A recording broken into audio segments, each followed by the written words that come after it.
The veterinarian's clipboard slipped from trembling fingers, clattering against the sterile floor of Austin Animal Control as she stared at the intake sheet.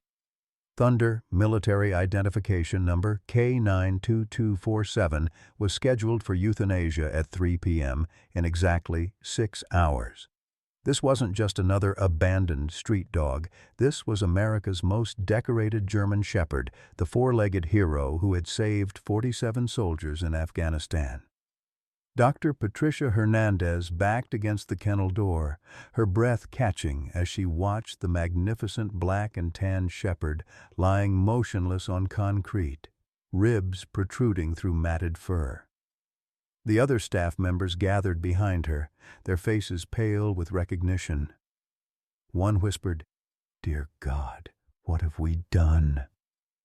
The faded military collar around Thunder's neck still bore Bobby Mitchell's name, a handler who had no idea his best friend was 6 miles away, waiting to die. The same dog who had thrown himself between Bobby and shrapnel, who had been betrayed by the very system he'd served. "Stop everything," Dr. Hernandez commanded, her voice breaking. "Cancel the procedure." Who had abandoned this war hero? And how many others were already gone? Leave a like and share your thoughts in the comments along with the city you're watching from now. Let's continue with the story. The morning sun cast long shadows across Bobby Mitchell's weathered hands as he gripped his coffee mug on the small porch of his East Austin duplex. At 58, the retired Army sergeant carried himself with the precise posture that 24 years of military service had drilled into his bones, but his amber eyes held the weight of battles that went far beyond Afghanistan's dusty mountains. The neighborhood around him buzzed with the sounds of gentrification, young professionals heading to tech jobs, the distant hum of construction reshaping the community where Bobby had sought refuge after his discharge in 2018. Bobby's daily routine had become a carefully orchestrated dance around the hollow spaces in his life. Coffee at dawn, a few hours at Martinez Auto Shop where his steady hands and military precision made him invaluable despite his preference for silence. Then the long evening hours when memories had too much room to breathe. His small living room bore the sparse decorations of a man who had learned to travel light. A faded American flag in a simple frame, a single photograph on the mantel showing a younger version of himself standing beside a magnificent German shepherd whose intelligent amber eyes seemed to mirror his own. The photograph was both his most treasured possession and his greatest torment. Thunder.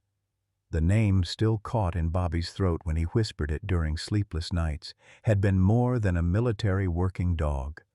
For 4 years in Afghanistan's hostile terrain, Thunder had been Bobby's shadow, his early warning system, his silent confidant who somehow understood that conversations weren't always necessary between brothers in arms. The dog's specialized training and explosive detection had saved 47 American soldiers during their deployment, including Bobby himself on 3 separate occasions that still played behind his closed eyelids like scenes from a movie he couldn't turn off. The military had promised that retired working dogs receive the same honor and care as their human counterparts. They had promised that Thunder would spend his golden years in comfort, that the bond forged in war would be respected in peace. Instead, Bobby's adoption application had been rejected in 2018 with clinical efficiency. Insufficient housing standards, they claimed, inadequate financial resources for specialized veterinary care. Thunder had been transferred to Titan Security Solutions, a private contractor that specialized in optimizing the transition of military assets to civilian applications. That was the last official word Bobby had received about his best friend. 6 years of phone calls, emails, and letters had yielded nothing but corporate speak and bureaucratic dead ends. Thunder had simply vanished into a system that treated loyalty as a line item on a balance sheet. The guilt ate at Bobby like slow poison. He had signed the release papers because he believed the promises. because he trusted that someone else would honor the debt owed to a dog who had never hesitated to put his life on the line for humans who couldn't even remember his name after the cameras stopped rolling. Now Bobby worked part-time, saved every penny he could spare, and drove the same 10-year-old Ford pickup through Austin's growing traffic, always scanning the sidewalks and parks with the desperate hope that somewhere in this sprawling Texas city, a graying German shepherd with a distinctive limp and eyes like liquid gold was still waiting for the sound of his handler's voice calling him home. Sunday mornings had become Bobby's pilgrimage to the past. For 6 years he had driven the winding road to Lake Travis, where he and Thunder had spent countless hours during their stateside training periods, practicing commands and building the unshakable trust that would later save both their lives in Afghanistan's unforgiving landscape. But this particular Sunday, his truck's transmission had finally surrendered to age and neglect, leaving Bobby stranded with nothing but bus fare and a restless energy that demanded movement. Zilker Park sprawled before him like a green oasis in Austin's heart, filled with families enjoying the warm spring morning. Children's laughter mixed with the distant sounds of pickup soccer games and the gentle splash of paddleboarders on Barton Springs Pool. Bobby found himself walking the familiar paths where he had once jogged with Thunder during their brief visits home, when the dog's powerful stride had matched his own, and the future seemed to stretch endlessly ahead of them both. The German shepherd appeared like a ghost at the edge of Bobby's peripheral vision.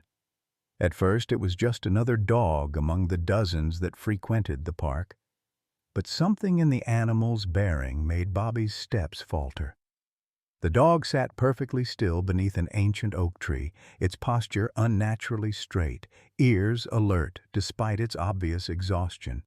Even from 50 yards away, Bobby could see the prominent ribs beneath a coat that had once been lustrous black and tan, but now appeared matted and dulled by street living. Bobby's coffee cup trembled in his hands as his trained eye catalogued details that his heart refused to believe. The distinctive limp in the right rear leg, barely noticeable unless you knew to look for it.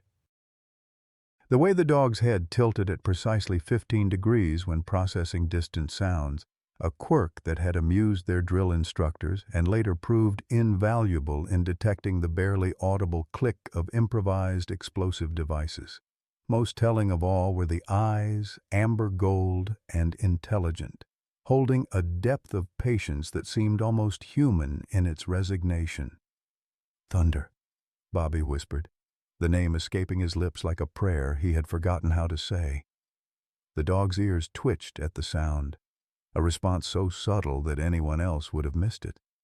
But Bobby had spent 4 years learning to read every micro-expression, every tiny signal that could mean the difference between life and death in hostile territory. Thunder's head turned slowly, and when their eyes met across the distance, Bobby felt the earth shift beneath his feet. The recognition wasn't immediate on Thunder's part. 6 years of survival on the streets had taught the old dog caution above all else.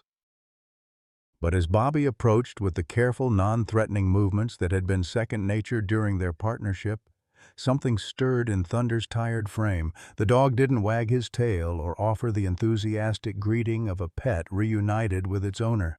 Instead, Thunder rose slowly to his feet and executed a perfect sit-stay position, the muscle memory of military training overriding years of abandonment.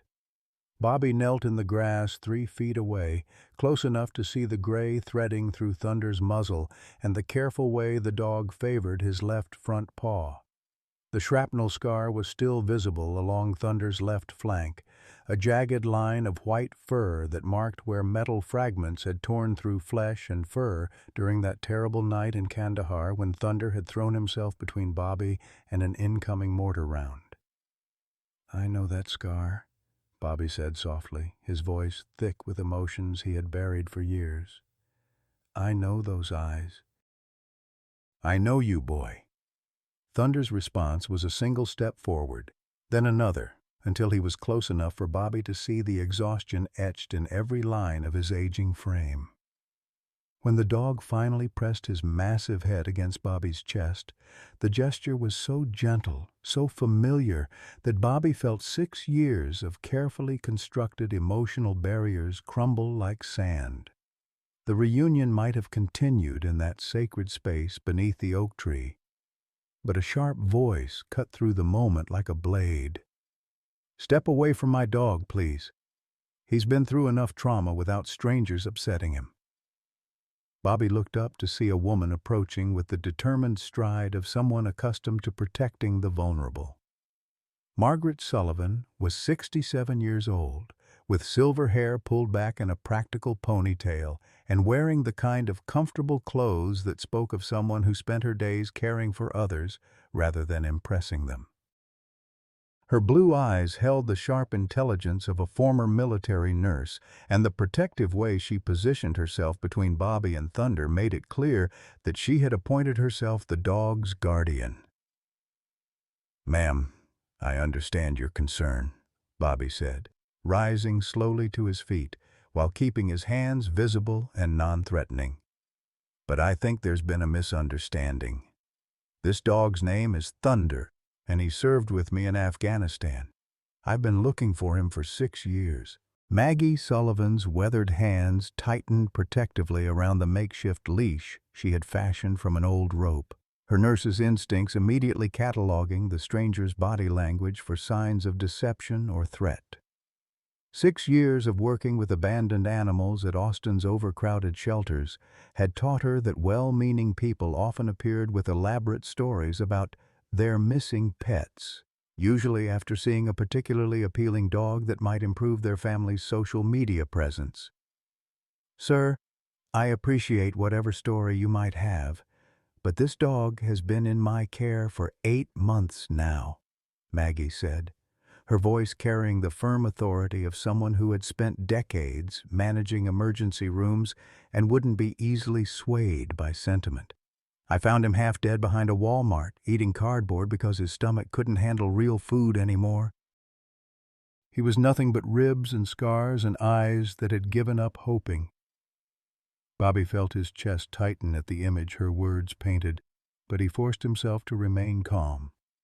Thunder sat between them like a silent judge, his amber eyes moving from one human to the other as if trying to process competing claims on his loyalty. The dog's obvious exhaustion and poor physical condition spoke to months, perhaps years, of neglect that made Bobby's heart burn with a rage he struggled to contain. "Ma'am, what you did for him, taking him in, caring for him, that was the right thing to do," Bobby said, his voice steady despite the emotions churning beneath the surface. "But I need you to understand something. This dog didn't just serve in Afghanistan. He saved my life 3 times and the lives of 44 other American soldiers."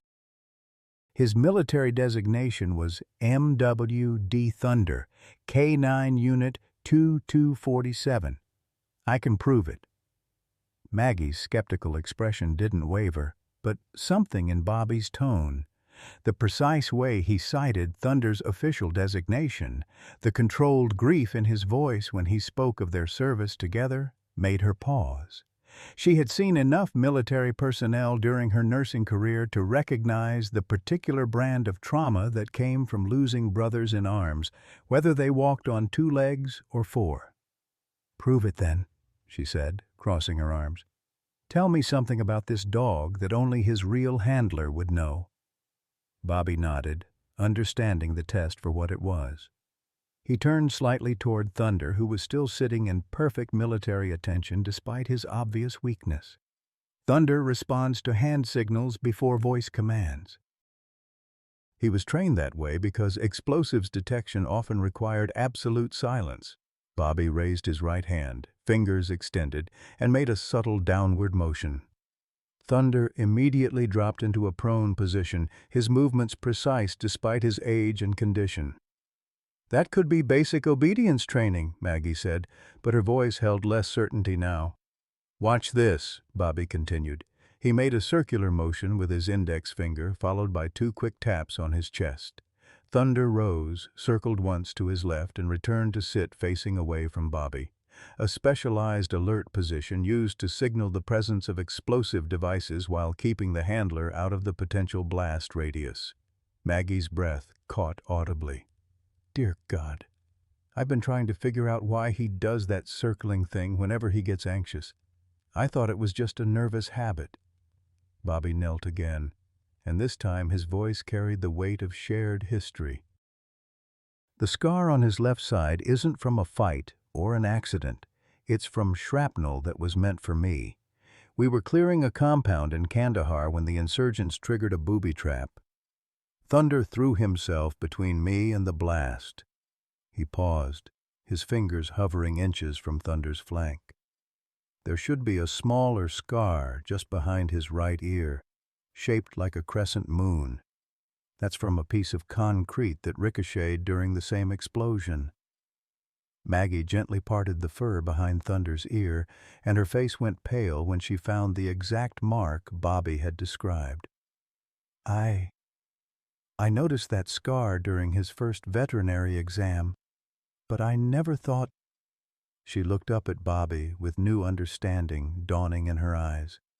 You're really him. You're Thunder's handler. Thunder seemed to sense the shift in the conversation's tone. He rose slowly, his movements careful and deliberate, and took 2 steps toward Bobby. When he was close enough, Thunder performed an action that made Maggie gasp. He lifted his right paw and placed it gently on Bobby's knee, a gesture so specific and practiced that it could only have been learned through years of intimate partnership. That's his "I'm okay" signal, Bobby whispered, his voice breaking slightly.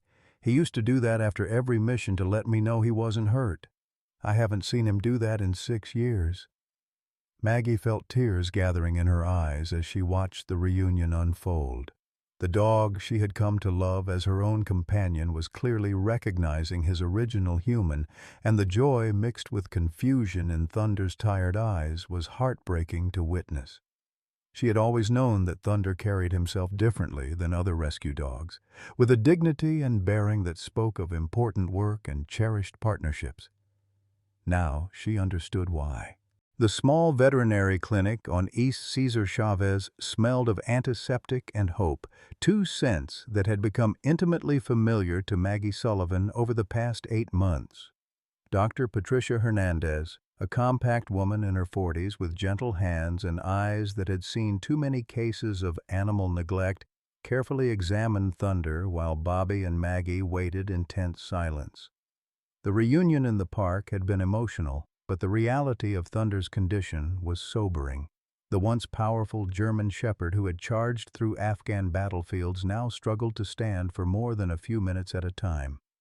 His heart murmur is significant, Dr. Hernandez said, her stethoscope moving across Thunder's chest as she listened to the irregular rhythm that had developed during his years on the street. The malnutrition has weakened his cardiac muscle, and there's evidence of untreated injuries that have healed poorly.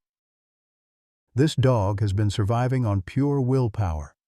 Bobby's hands clenched into fists as he absorbed the medical assessment.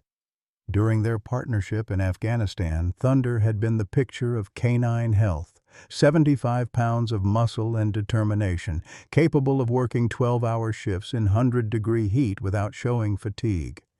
The emaciated animal on the examination table bore little resemblance to that warrior, except for the eyes that still held the same intelligent awareness. "What are his chances?" Bobby asked, his voice carefully controlled. "With proper nutrition, medication for his heart condition, and a stable environment, he could have several good years ahead of him," Dr. Hernandez replied. "But it's going to be expensive, and there are no guarantees. His age is working against him." As they left the clinic with a bag of prescription heart medication and a dietary plan that looked more like a medical regimen than simple dog care, Maggie noticed how Thunder instinctively positioned himself between Bobby and potential threats, a subtle behavior that spoke to training so ingrained it had survived years of abandonment. The drive to Maggie's small apartment in East Austin was quiet. broken only by Thunder's labored breathing from the back seat. Maggie's home reflected a lifetime of caring for others. Photographs of her late husband Harold in his army dress uniform, yellowed letters from the son she had lost to addiction, and a collection of veterinary bills for the various rescue animals that had passed through her care. Thunder had claimed the sunny spot by the living room window, where he could watch the street while still maintaining visual contact with whoever was in the house. "I need to tell you something about how I found him," Maggie said as she prepared sweet tea in her small kitchen, her hands shaking slightly with the memory. It wasn't just behind a Walmart. He was in the parking lot of a Titan Security Solutions office complex. At first I thought maybe he had wandered there, but when I approached him, he was staring at the building like he was waiting for someone to come out. Bobby's blood ran cold at the mention of Titan Security. That was the company that had taken custody of Thunder after his military service ended, the same organization that had stonewalled every inquiry about Thunder's welfare for 6 years. "Did you see any identification on him? Collar tags, anything?" "That's what was so strange," Maggie continued. "He had a collar, but it was practically embedded in his neck from being too tight for too long. When I cut it off at the emergency vet, there was a microchip, but when they scanned it, the information came back as record not found." She paused, studying Bobby's face. Someone had deliberately erased him from the system. The implications hit Bobby like a physical blow. Thunder hadn't simply been lost or misplaced in bureaucratic paperwork. He had been intentionally abandoned, his military service record scrubbed clean as if 4 years of life-saving work had never happened. The betrayal felt personal, a violation of the sacred trust between handlers and their canine partners that went beyond mere military protocol. "I tried calling Titan myself when I first found him," Maggie said. "Told them I had found a German shepherd that looked like former military. They said they had no missing animals and suggested I turn him over to animal control." Her voice carried a bitter edge. Thank God I didn't listen. That evening, as Thunder rested on a cushioned bed that Maggie had positioned where he could see both the front door and the kitchen, Bobby began making phone calls. His first was to Jason Miller, a former Special Operations soldier he had served with who now worked as a veterans advocate in San Antonio. Jason's voice carried the same controlled anger that Bobby felt when he heard Thunder's story. "Bobby, I wish I could say I was surprised, but you're the 4th guy who's contacted me about missing K9s in the past 2 years, Jason said. "There's something systematic happening here. These dogs aren't just getting lost, they're being disappeared." Jason connected Bobby with Linda Chen, a civil rights lawyer who had taken on several cases involving veterans' benefits. Linda's office in downtown Austin was a monument to David versus Goliath legal battles, with file cabinets overflowing with cases against large corporations and government agencies that had failed to honor their obligations to service members. Titan Security Solutions has government contracts worth millions of dollars, Linda explained during their first meeting. They're supposed to provide retirement care for military working dogs, but there's virtually no oversight of their operations. The dogs essentially disappear into their system, and if something goes wrong, there's no paper trail to follow. She pulled out a thick folder containing documents Bobby had never seen before. "I've been investigating them for 18 months. According to internal emails I obtained through Freedom of Information requests, Titan classifies older dogs as non-deployable assets and has authorization to optimize resource allocation, which is corporate speak for disposing of anything that doesn't generate profit." Bobby stared at the documents, seeing Thunder's military service reduced to line items on a balance sheet. "How many dogs are we talking about?" "Conservative estimate, at least 200 over the past 5 years.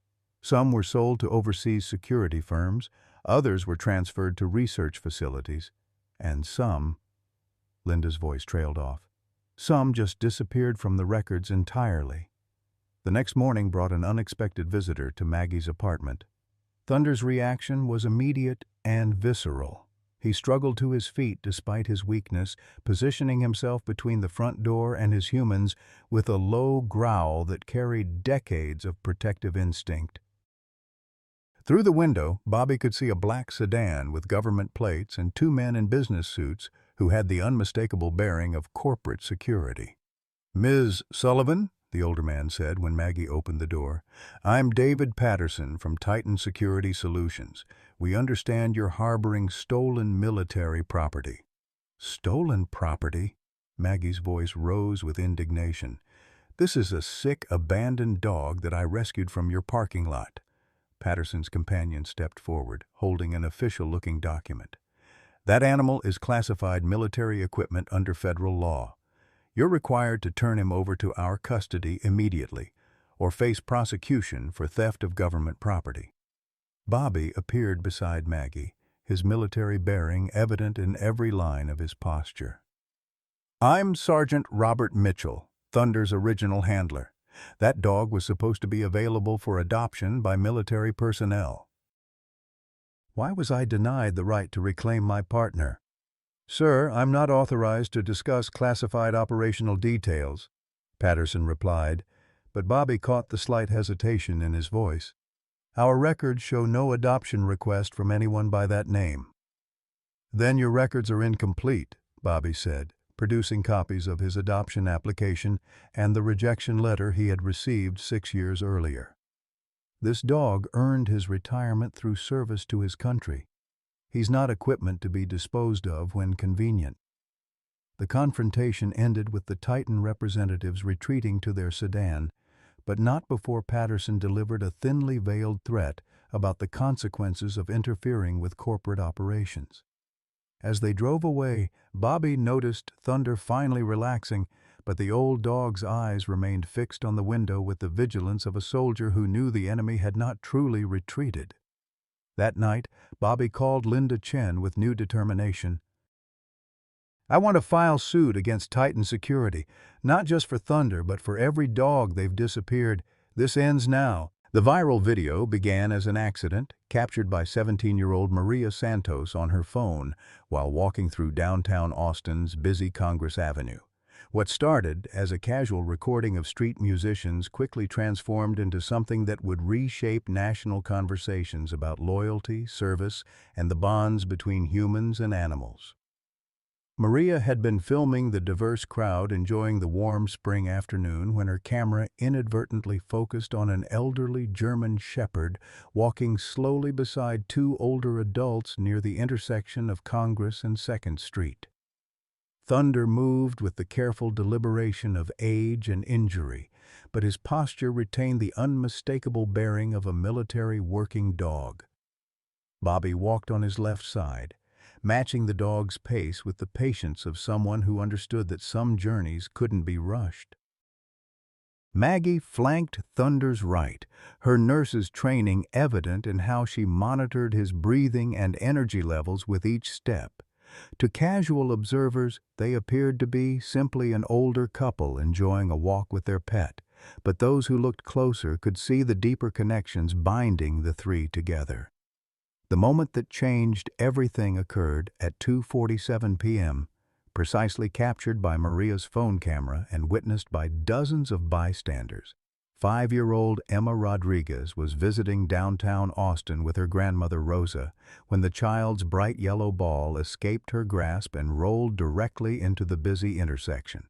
Emma's immediate impulse was to chase after her treasured toy, and she darted away from her grandmother's protective hand with the fearless determination that only small children possess.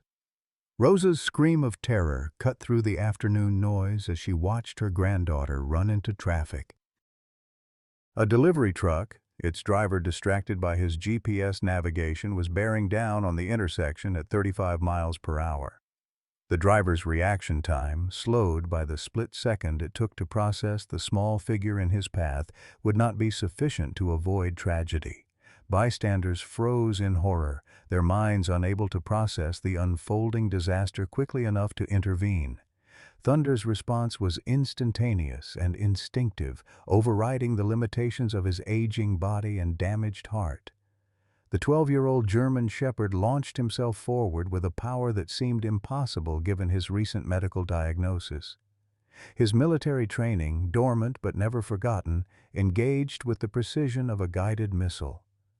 Thunder intercepted Emma's path at the exact moment needed, using his considerable mass to knock the child safely toward the sidewalk while placing himself directly in the path of the oncoming truck. The collision was devastating, but not fatal, thanks to Thunder's tactical positioning and the truck driver's last-second attempt to brake.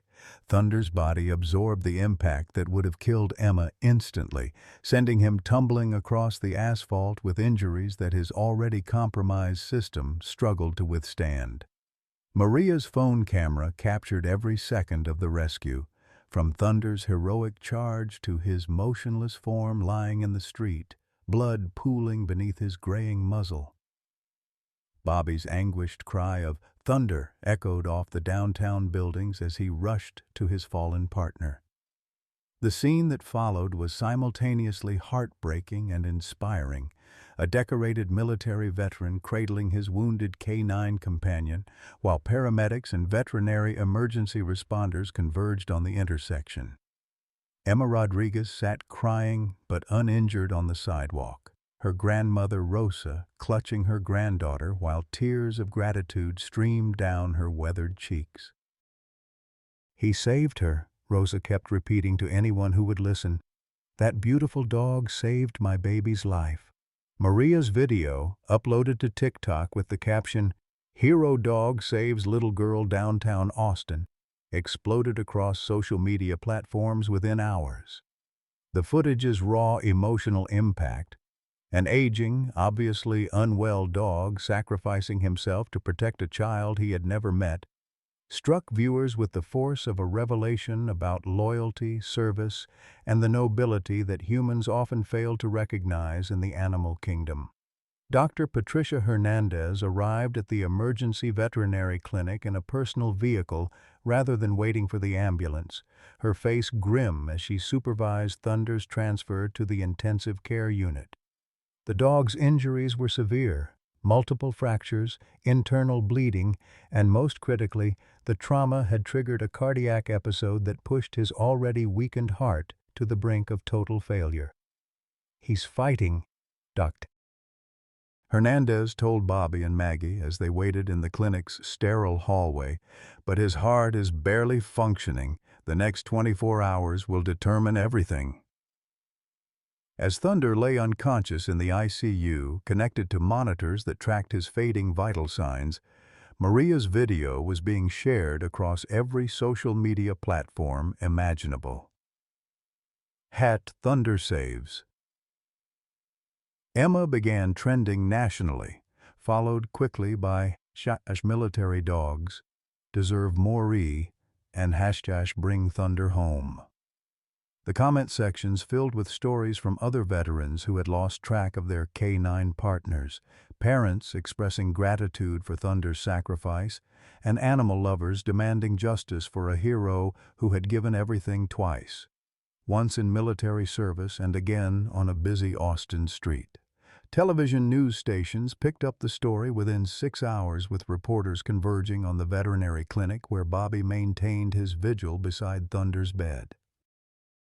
The sight of the graying veteran holding his unconscious dog's paw while machines kept the animal alive resonated with viewers across political and social divides.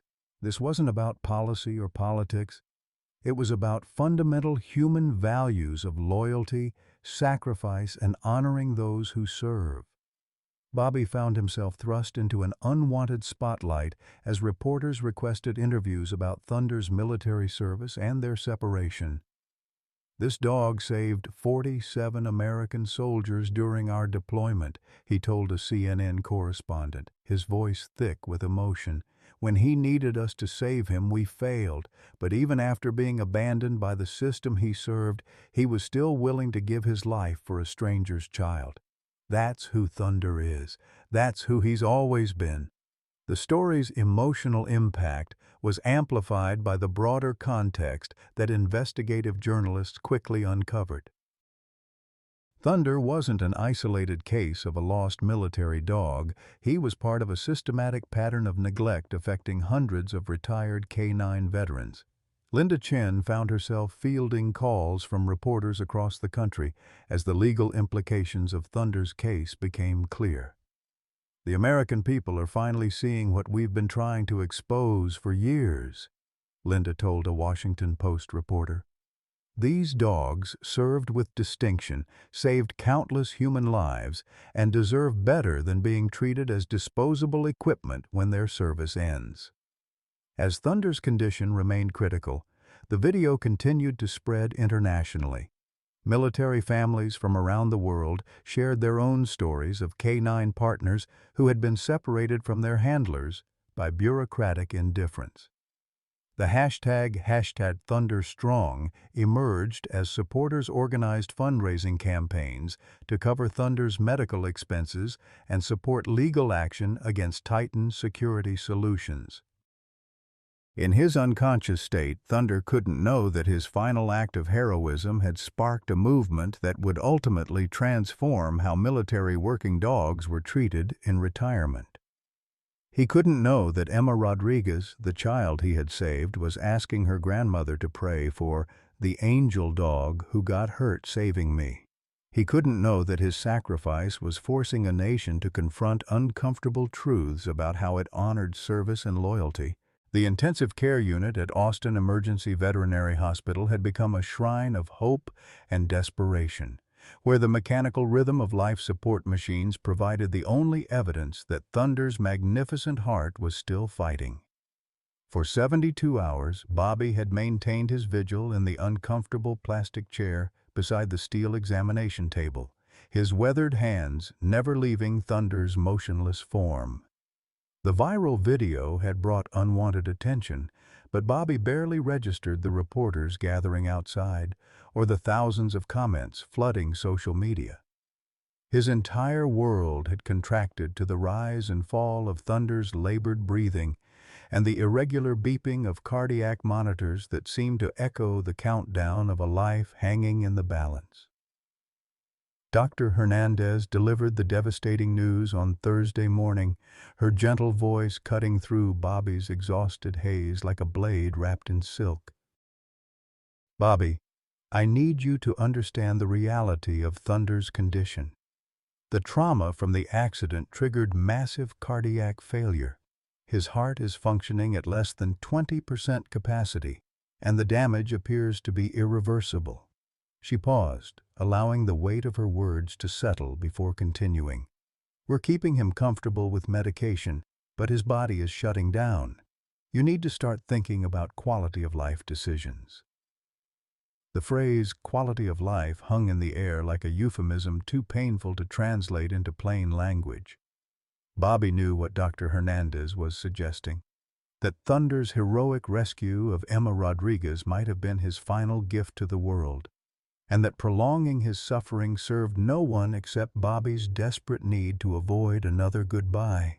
Maggie, who had been bringing meals that Bobby couldn't eat, and coffee that had grown cold in his trembling hands, placed a gentle touch on his shoulder. "He's in pain, Bobby," she whispered, her voice breaking with the accumulated grief of losing too many creatures she had tried to save. "Even unconscious, you can see it in his face. He's holding on for you, but maybe the kindest thing is to let him rest."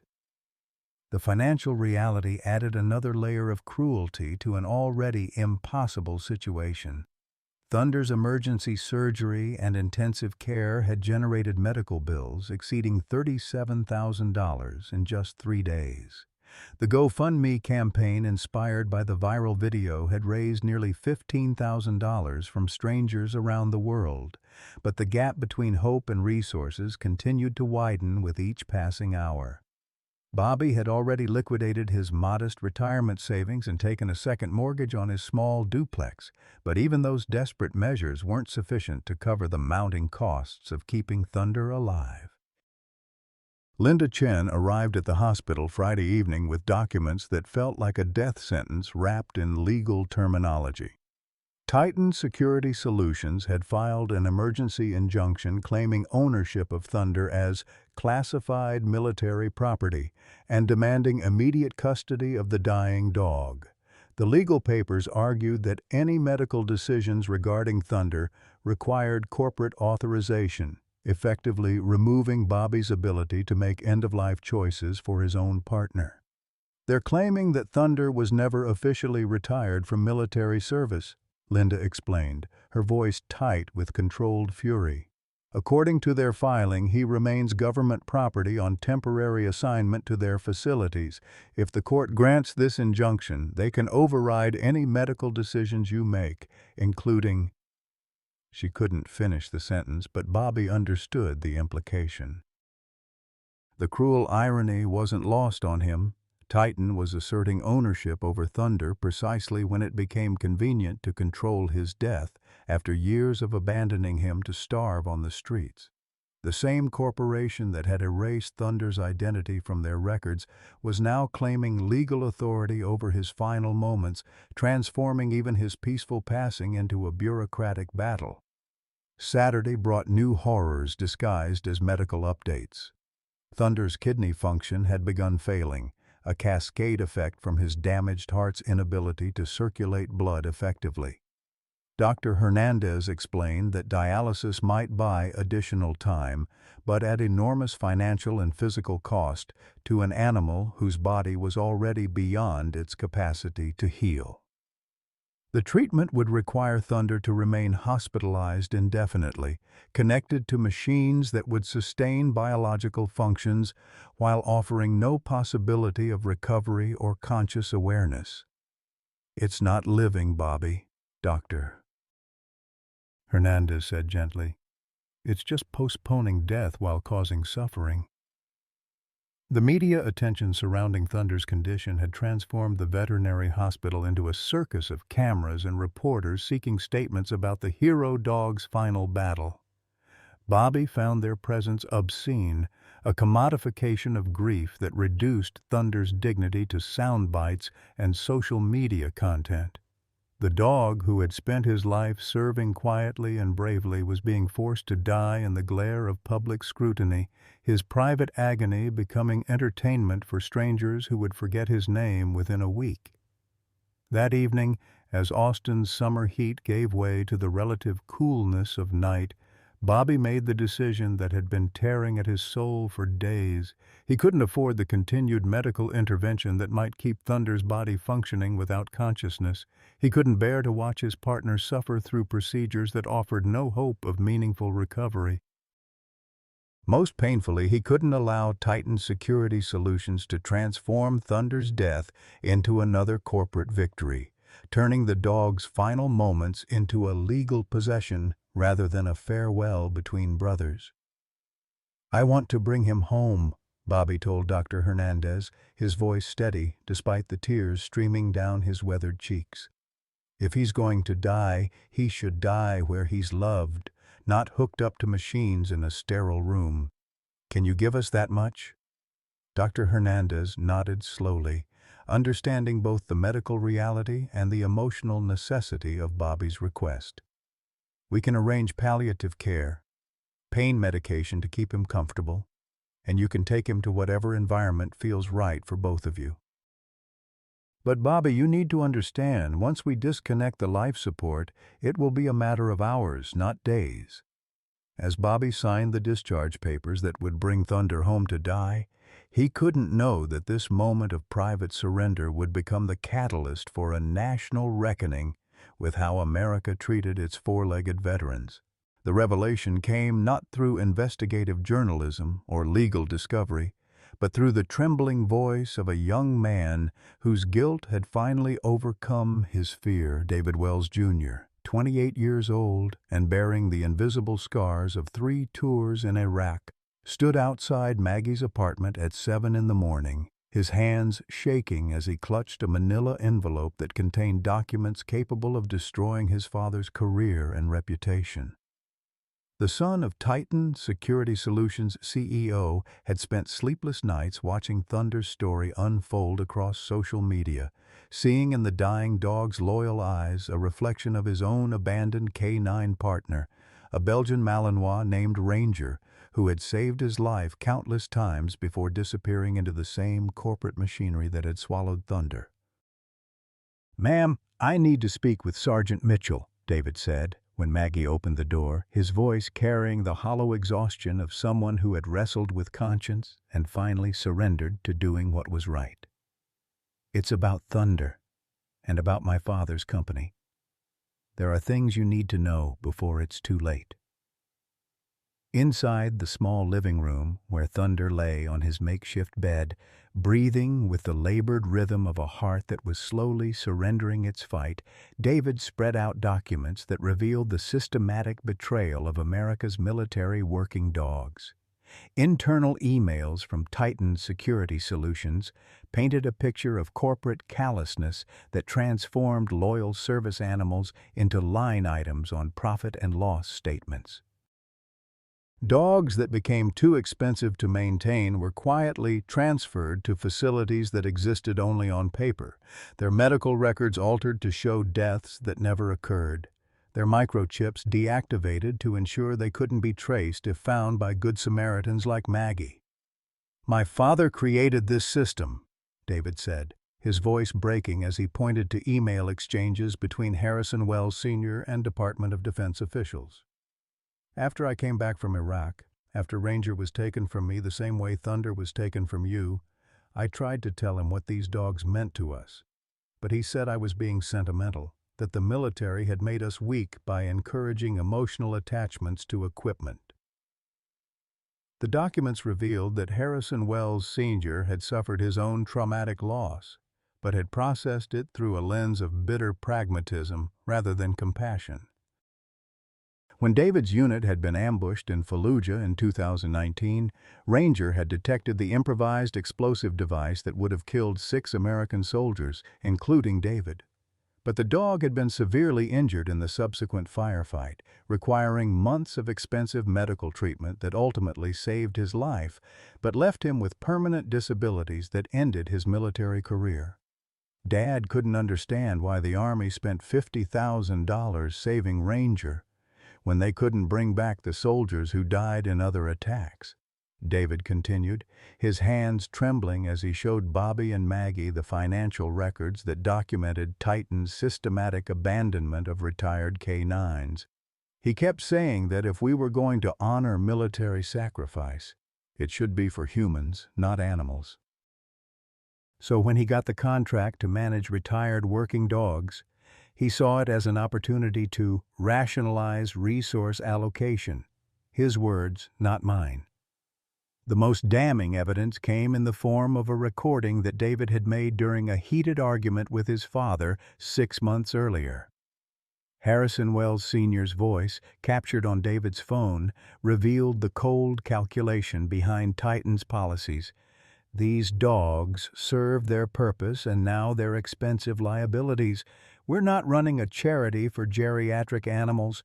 If veterans want pets, they can adopt from regular shelters like everyone else. But the revelation that shattered Bobby's understanding of the entire situation came when David pulled out a folder marked with Thunder's military designation. "My father didn't just abandon Thunder randomly," David said, his voice barely above a whisper. "Thunder was specifically targeted because of a report you filed, Sergeant Mitchell." "A report that saved my life?" The connection was devastating in its irony. In 2017, Bobby had submitted a detailed after-action report about Thunder's detection of an IED network in a compound outside Kandahar. That same intelligence had been shared with other units, including David's, allowing them to avoid a similar ambush that would have killed David Wells Jr. Harrison Wells Sr. had read that report and learned that Thunder's work had saved his son's life, but instead of gratitude, he had felt rage that a dog received recognition for heroism while human soldiers died in anonymity. He kept saying that if people knew the truth about how many lives these dogs saved, there would be pressure to spend even more money on them. David explained, tears streaming down his face. So he made sure Thunder disappeared completely. No adoption, no retirement ceremony, no recognition. Dad wanted to prove that even the most decorated K9 could be forgotten if the paperwork was handled correctly. The psychological profile that emerged from David's testimony painted Harrison Wells Sr. as a man broken by grief and twisted by a need to control the narrative of military sacrifice. Unable to save his son from the trauma of war, he had channeled his helplessness into a systematic campaign against the animals that had succeeded where human systems failed. Every abandoned K9 represented his inability to protect David from PTSD. Every rationalized medical expense reflected his rage at a military establishment that could spend millions on animal care while veterans struggled with inadequate mental health services. But the worst part, David said, his voice barely audible, is that it didn't help me at all. Dad thought that if he could prove these dogs weren't really important, it would somehow make my attachment to Ranger seem less significant. Instead, it just made me hate myself for not fighting harder to keep him. The revelation about Ranger provided the final piece of the puzzle. David's K9 partner hadn't died in combat, as his father had claimed. Ranger had been secretly placed in a private facility in Colorado, his medical needs funded by Harrison Wells Sr., as a form of penance that he couldn't admit to his son. The elaborate deception had been designed to spare David the pain of choosing between his loyalty to Ranger and his obligation to his father's expectations. But it had instead created a wound that festered in secrecy for 5 years. "Ranger is still alive," David whispered, pulling out recent photographs of a graying Belgian Malinois living in comfortable retirement at a Colorado sanctuary. "Dad's been paying for his care this whole time, but he made me believe Ranger had died because he thought it would help me move on from my war trauma."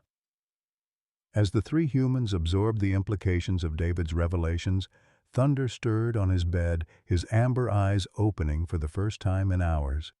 The dying dog seemed to sense the shift in the room's emotional atmosphere, and with tremendous effort he lifted his head and looked directly at David.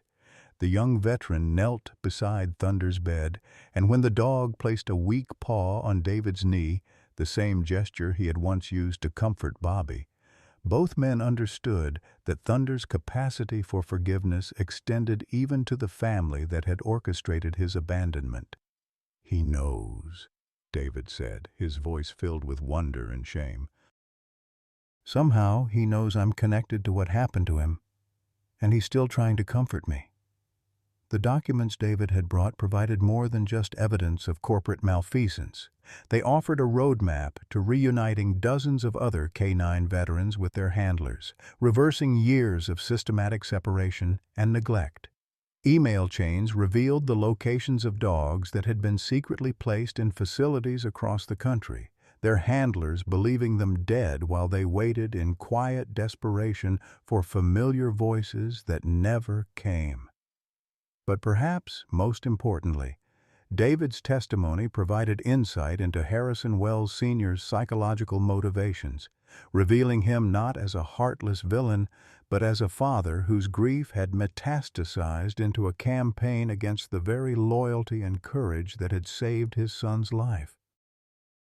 The revelation reframed the entire conflict from a simple case of corporate greed to a complex tragedy involving trauma, guilt, and the different ways that people process the unbearable weight of military sacrifice. As Thunder's breathing grew more labored and his time grew shorter, the evidence David had provided ensured that his death would not be in vain. The documents would expose Titan's operations, reunite countless veterans with their partners, and force a national conversation about how America honored all forms of military service. Thunder's final gift would be the destruction of the system that had tried to erase him, replaced by something worthy of the loyalty he had never stopped offering. The congressional hearing room buzzed with an energy that transcended typical political theater as representatives from both parties, veterans advocates, and media outlets gathered to witness what many were calling the most important testimony about military working dogs in American history. Thunder lay on a specially designed cushioned platform beside Bobby's witness table, his breathing assisted by a portable oxygen concentrator that hummed quietly in the background. The sight of the dying German Shepherd, wearing his original military collar with its faded service ribbons, had already moved several committee members to tears before the formal proceedings even began. David Wells Jr.'s testimony unfolded like a confession that had been bottled up for years, his voice steady despite the obvious emotional toll of exposing his father's systematic betrayal of military working dogs. The documents he had provided painted a devastating picture of corporate callousness disguised as efficiency, revealing that Titan Security Solutions had processed over 300 K-9 veterans through a system designed to maximize profit while minimizing accountability. Email exchanges between Harrison Wells Sr. and Department of Defense officials showed a deliberate pattern of misdirection, with dogs reported as deceased or transferred to specialized care when they had actually been abandoned or sold to overseas security firms. Thunder wasn't an isolated case, David testified, his hands trembling as he referenced the evidence that would destroy his father's company and reputation. He was part of a systematic disposal program that treated America's most loyal veterans as expired inventory. My father created protocols that specifically targeted dogs whose handlers had filed adoption requests, believing that emotional attachment to these animals represented a weakness that needed to be eliminated from military culture. Representative Sarah Martinez of Texas, herself a Navy veteran, leaned forward with barely controlled anger as she questioned David about the psychological motivations behind his father's actions. Mr. Wells, are you telling this committee that your father deliberately separated military working dogs from their handlers as a form of ideological statement about the nature of military service? Yes, ma'am, David replied, his voice breaking slightly. After I returned from Iraq with PTSD, my father became convinced that the military's encouragement of bonds between handlers and K-9s was contributing to mental health problems among veterans. He believed that if soldiers learned to view these dogs as equipment rather than partners, it would reduce trauma when the animals were killed or injured in combat. The irony of Harrison Wells Sr.'s philosophy became apparent when Linda Chen presented evidence that separated handlers actually experienced higher rates of depression, anxiety, and suicide than those who maintained contact with their K-9 partners. Studies from the Department of Veterans Affairs showed that reuniting handlers with their dogs provided significant therapeutic benefits, reducing medication dependency and improving overall mental health outcomes. Wells's attempt to protect his son from emotional attachment had instead created additional trauma that compounded David's existing war wounds. Bobby's testimony followed David's revelations, but his words carried a different weight, the quiet authority of someone who had lived the bond that others could only theorize about.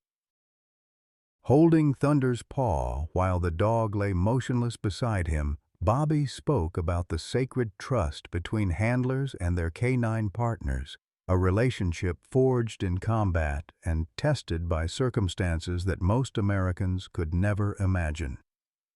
Thunder saved my life 3 times in Afghanistan, Bobby said, his voice steady despite the tears flowing down his weathered cheeks. Each time, he put himself between me and certain death without hesitation, without orders, without any thought of reward. When our service ended, I promised him that he would never be abandoned or forgotten. The system made me break that promise, but Thunder never broke his. Even after 6 years of betrayal and neglect, he was still willing to sacrifice himself to save a stranger's child. The committee room fell silent as Bobby described finding Thunder starving behind a corporate office building, his military bearing intact despite months of abandonment.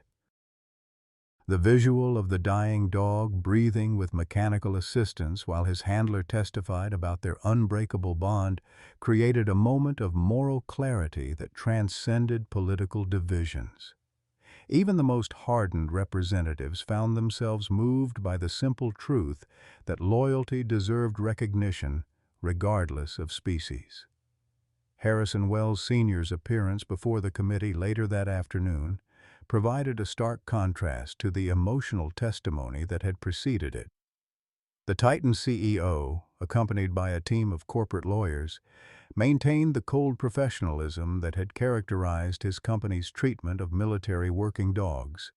His prepared statement focused on fiscal responsibility and resource optimization, corporate euphemisms that barely concealed his fundamental belief that emotional attachments to animals represented a weakness incompatible with military effectiveness.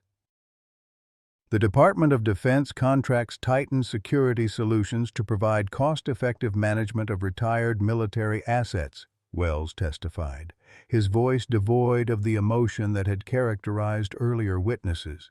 These animals served their purpose during active deployment, but continued expenditure of taxpayer resources on geriatric veterinary care represents poor stewardship of public funds.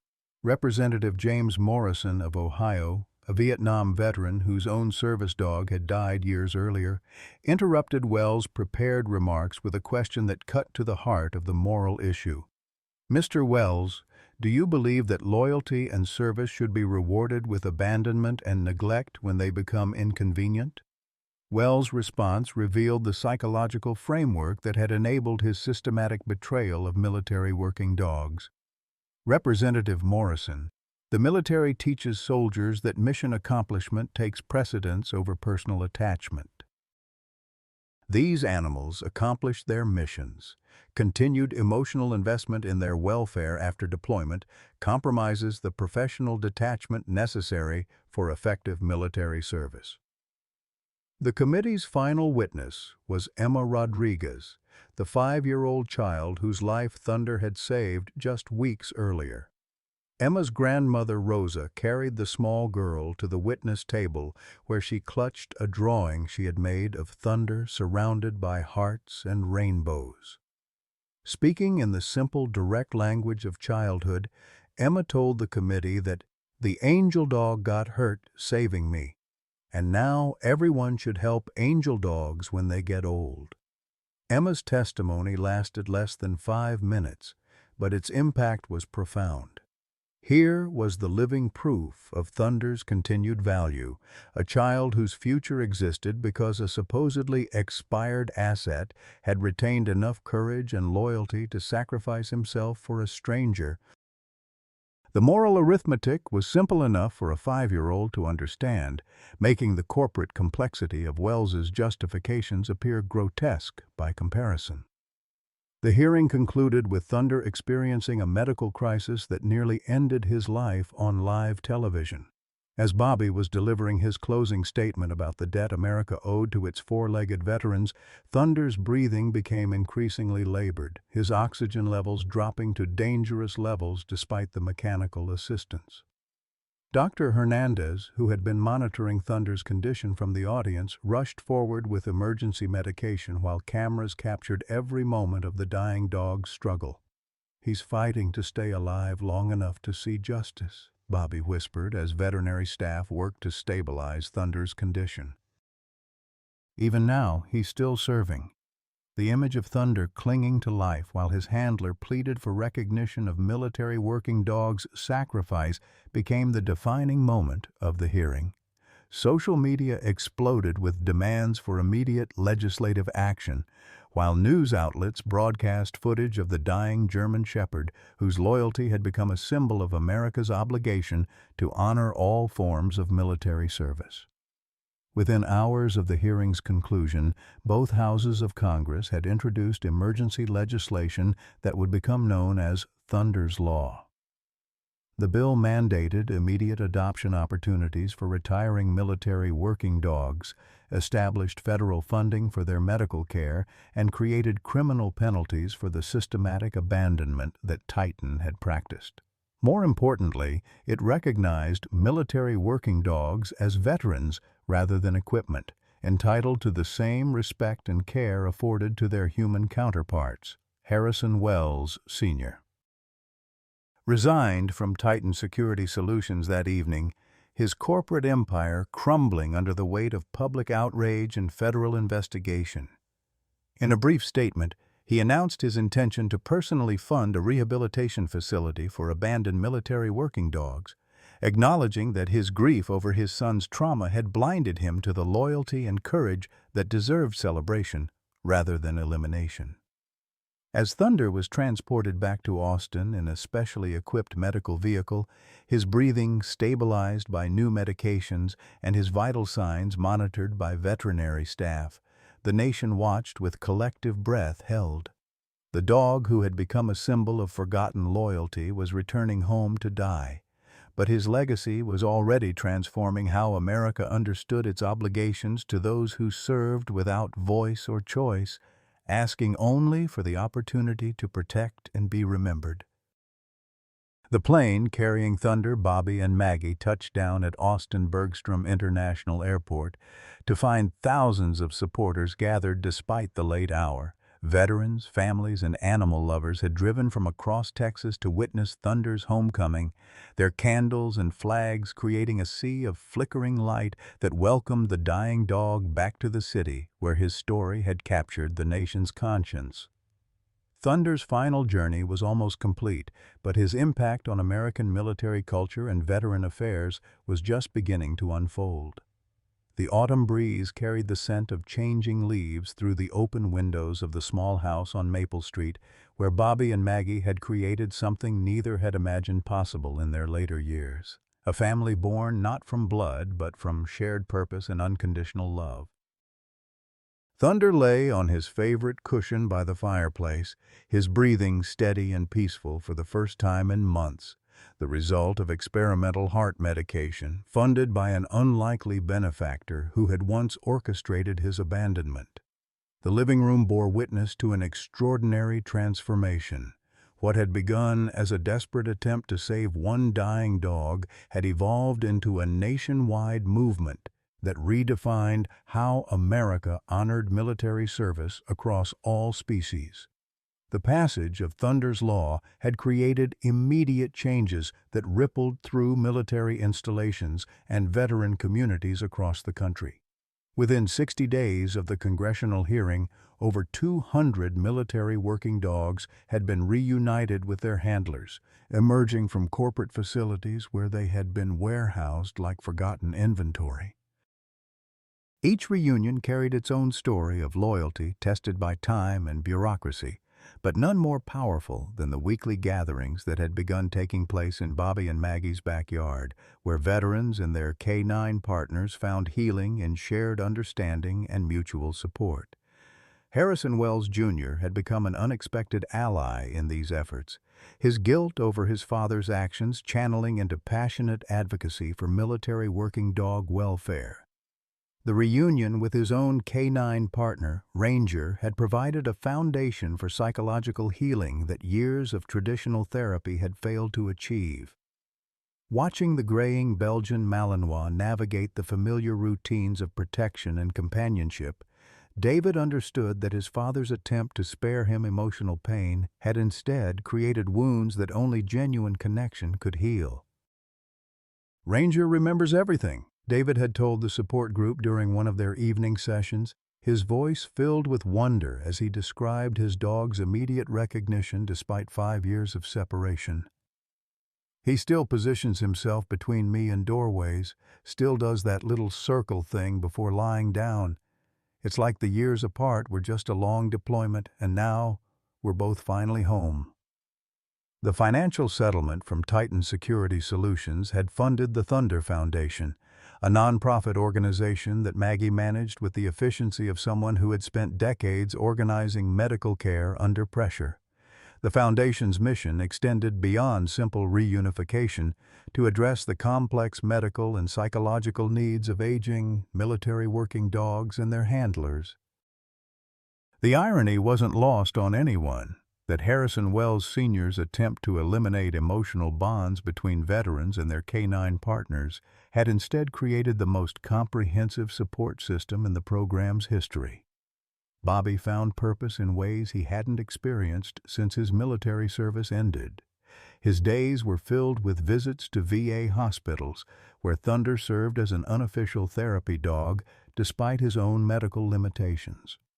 The sight of the aging German Shepherd bringing comfort to wounded veterans created a powerful symbol of resilience and service that transcended the boundaries between human and animal experience.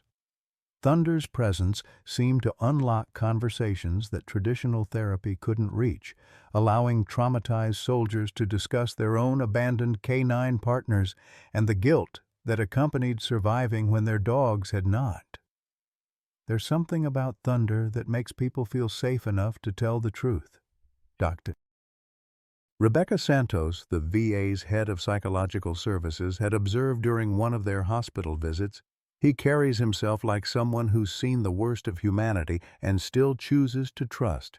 That kind of wisdom is rare in any species. Maggie's role in Thunder's recovery had evolved into something approaching medical miracle.